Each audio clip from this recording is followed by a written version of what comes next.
आजकल आप सुन ही रहे होंगे कि अरविंद केजरीवाल ने अपना केस जो है वो खुद से दिल्ली हाई कोर्ट में लड़ा। क्या है पूरा केस जानते हैं आज।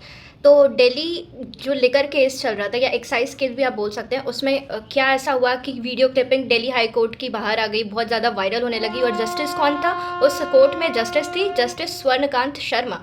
और अरविंद केजरीवाल ने उनसे क्या डिमांड करी थी? Arvind Kejriwal demanded recusal application. Arvind Kejriwal ने रिक्यूजल एप्लीकेशन उनके अगेंस्ट फाइल किया। अब पहले उस पर डिस्कस करते हैं कि रिक्यूजल एप्लीकेशन होता क्या है। रिक्यूजल एप्लीकेशन वो होता है, जस्टिस सपोज तब रिक्यूजल एप्लीकेशन की वजह से हट सकता है जब ये उसका जज का डिस्क्रिशनरी ऑर्डर है, मतलब अंतर मन से आया हुआ फैसला है कि उसको जो है इस केस से हटना है। जब उसके पर्सनल इंटरेस्ट से रिलेटेड कोई केस हो या मॉनेटरी प्रॉफिट हो, पिक्यूनरी इंटरेस्ट हो, मतलब आर्थिक कोई प्रॉफिट हो रहा हो जज का, या फिर जस्टिस अगर किसी भी सिनेरियो में किसी भी केस में अगर बायस्ड हो रहा है, तो इन तरह के केसेस में आप रिक्यूज़ल मांग सकते हैं। उसके कुछ रीज़न्स है, क्योंकि अरविंद केजरीवाल का मानना था 3 मोटे मोटे रीज़न थे जिसकी वजह से उन्होंने जो है वो इस चीज़ की डिमांड करी। जैसे जिसकी वजह से जस्टिस स्वर्णकांत शर्मा ने ये भी बोला कि आई प्रे कि आप वापस से इस कोर्ट में कभी ना आएँ, क्योंकि उनको ये चीज़ बहुत डिफेमिंग लगी कि आप ऐसे कैसे मुझे रिक्यूज़ल एप्लीकेशन के लिए बोल सकते हैं। तो उन्होंने बोला कि इसके मैम 3 मोटे मोटे रीज़न है जिसकी वजह से मुझे लगता है कि आप बायस्ड हो सकती हैं। जैसे कि अखिल भारतीय जो अखिल भारतीय अभियुक्ता परिषद पर एटलीस्ट 4 इवेंट में वो मौजूद रही हैं, जो कि आरएसएस वालों का है।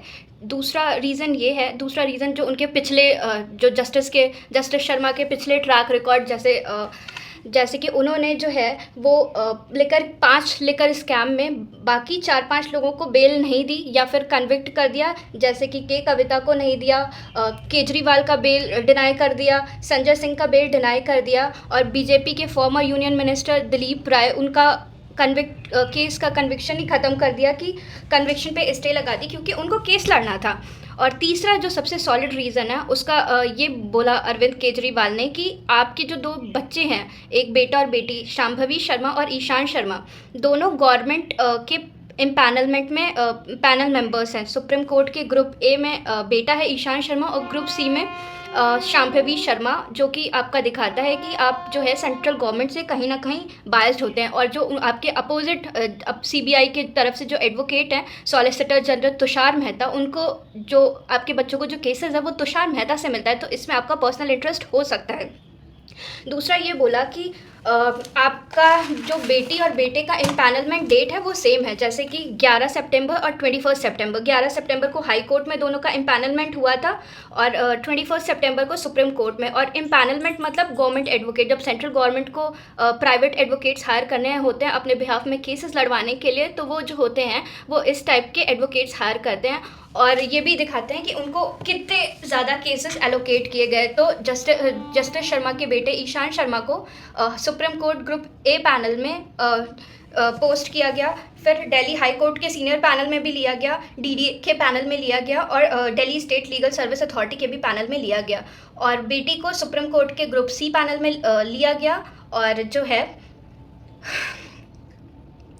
दिल्ली हाई कोर्ट में गवर्नमेंट प्लीडर भी बनाया गया। और आरटीआई के डेटा के अकॉर्डिंग 2023 में ईशान शर्मा को 2487 केसेस और 2024 में 1787 केसेस दिए गए थे, जो कि एक किसी भी एडवोकेट्स में बहुत ज़्यादा है। तो ये 3 सॉलिड रीज़न की वजह से जो है उनको बोला गया कि आप बायस्ड हो सकती हैं, जिसके बिहाफ पे जस्टिस स्वर्णकांत शर्मा ने बोला कि आई विश आप इस कोर्ट में दोबारा ना आएँ। वहीं तुषार मेहता ने भी बोला ये बात कि रिक्यूज़ल ऑर्डर, ये तो आप इसमें कंटेम्प्ट लगा दीजिए, क्योंकि ऐसे तो बहुत लोग ऐसी डिमांड करेंगे, जज पे ही आप शक कर रहे हैं, तो मतलब ये तो नहीं होना चाहिए, ऐसा आपको नहीं करना चाहिए। तो उन्होंने भी बोला कि इस पर स्ट्रिक्ट से स्ट्रिक्ट एक्शन लेना चाहिए। इवन जस्टिस शर्मा ने भी बोला कि मेरी पूरी लाइफ टाइम में ये पहली बार ऐसा हुआ है कि किसी ने रिक्यूज़ल एप्लीकेशन लगाया है। इससे पहले मैंने इतने केसेस देखे बट किसी ने भी रिक्यूज़ल एप्लीकेशन नहीं लगाया। Thank you so much for watching my video. If you want such type of legal updates, please do like, share and subscribe to my YouTube channel. Thank you.